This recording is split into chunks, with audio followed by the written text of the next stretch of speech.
We are beginning tonight with continuing coverage of that deadly mid-air collision at the Watsonville airport yesterday.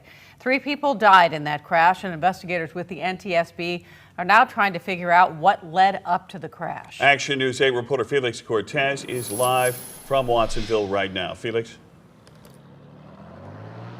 Well, Dan, Aaron, behind me is the wreckage of one of those planes involved in that mid-air collision. Investigators with NTSB say they will look at several factors in trying to determine why these planes crashed on landing, including speed. This is the aftermath of a mid-air collision between 2 Cessna planes as they tried to land at the Watsonville airport Thursday afternoon, killing 3. Federal investigators now trying to determine what led to the deadly collision. Well, I will tell you that we are going to look into the man, machine, and the environment as we continue with this investigation.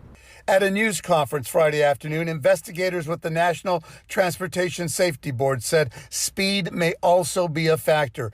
They say a smaller Cessna was in a flight pattern approach, while a larger Cessna with 2 people aboard was making a direct approach when the planes collided. Well, airspeed into in the approach phase to the airport is an area that we're going to be looking at. I don't have that data in front of me to comment on, but we will absolutely be looking into that. Watsonville Airport does not have a control tower, so investigators will listen to radio communication between the 2 pilots and get witness accounts of what they saw. A witness who spoke with Action News shortly after the collision said speed appeared to be a factor. It's almost like a missile hitting another plane. In the blink of an eye, another plane there, and they hit each other, and it was almost as if the faster plane had gone right through the smaller plane.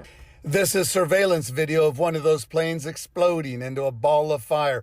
The Watsonville airport community in a state of shock and grief. It's a small community, and there are people here that certainly are grieving.